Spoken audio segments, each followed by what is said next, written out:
Ganun po pala kayo kumain ng sunlight na Tita Grace. Nakahubad. Para makuha ko yung lahat ng sunlight kasi ilang araw na rin ako hindi kumakain. Galit ka pa rin ba sa akin dahil nakita ko yung memories niyo ni Catherine?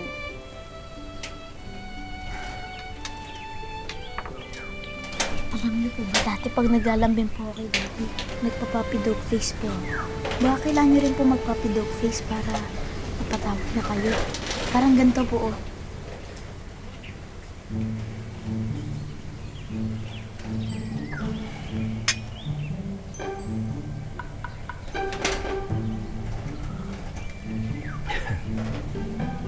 You're forgiven. Yes! Ako say, Tita Grace, effective, no? Oh, so, paano? Ano gagawin natin pagtaas mong kumain? Magpake na tayo para makauwi na tayo. Daddy, kailangan na po ba talaga natin umuwi agad-agad? Doy, kailangan na nating umuwi para maayos na natin yung sasakyan ni Tita Grace mo para matawagan na niya yung mga kaibigan niya sa kanyang planeta at makauwi na siya. Pero parang sayang naman po kung uuwi naman tayo agad. May nga lang po tayo nag-road trip eh. Oo nga, sa bagay. Malakas ang hangin. Baka pwede tayo magsaranggola. Oo nga po, no?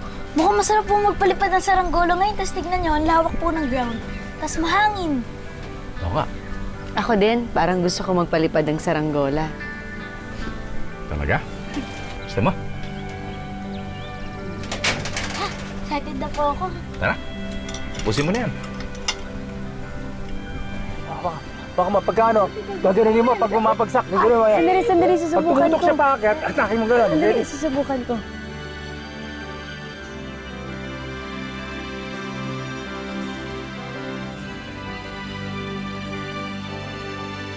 Halika, ikaw naman!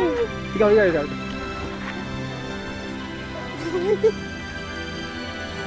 Umuulit na yung mangga. Ayan.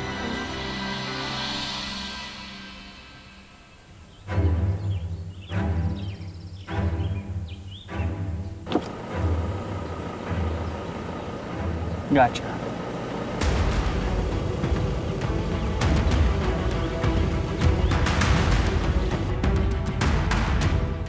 Salamat po sa masarap na lunch, ha? Oo naman. Grabe na, busog po ako dun, ha?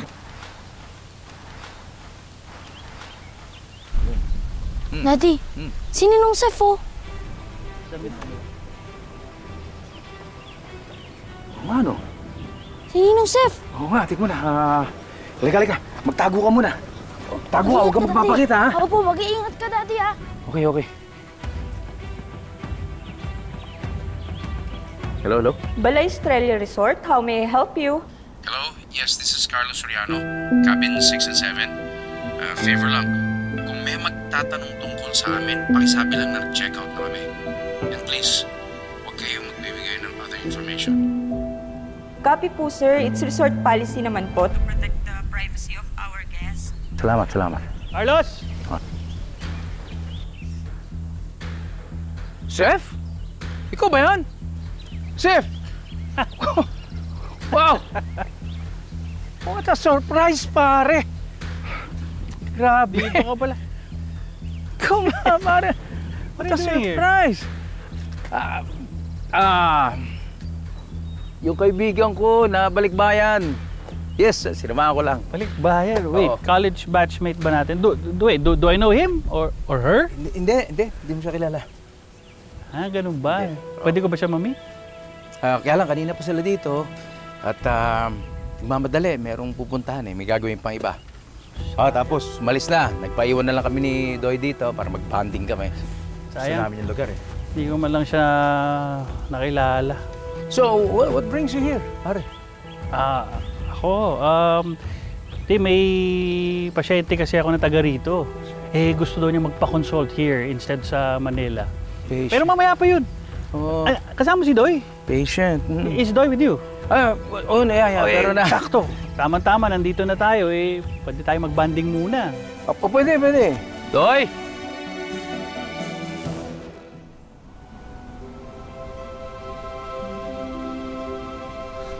Tita Grace, kahit ano po mangyari, wag na wag po kayong lalabas dito sa kwarto, ha? Hindi po kayo pwede makita ni Ninong Seth. Tandaan niyo po yan. Nandyan si Seth? Opo, buti nga po nakita namin agad eh. Bad ba siya kaya natin siya pinagtataguan? Hindi naman po. Ninong ko po siya eh, parang pangalawang daddy ko na rin po. Kung pangalawang daddy mo siya, ibig sabihin, mabait siya sa'yo. Opo, pero nasabi ko po kasi kayo sa kanya eh, na may kakilala po akong alien na kamukha ni Mami. Basta Tita Grace, kahit ano po mangyari, stay put lang po kayo dito sa kwarto ha. Wag na wag po kayo magpapapasok ng ibang tao. Promise? Promise.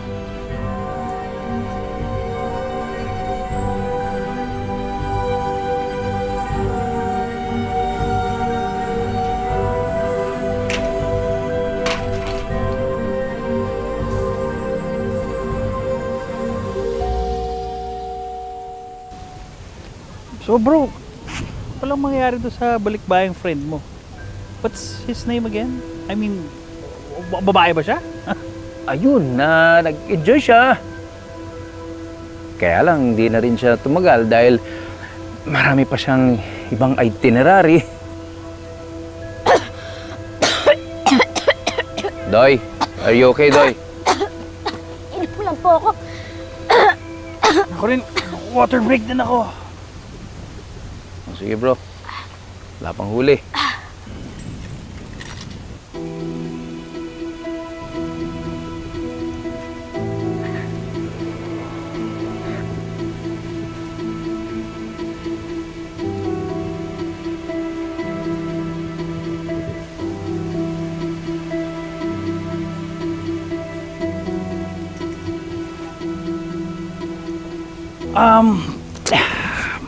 Parang ako naman kailangan mag-CR.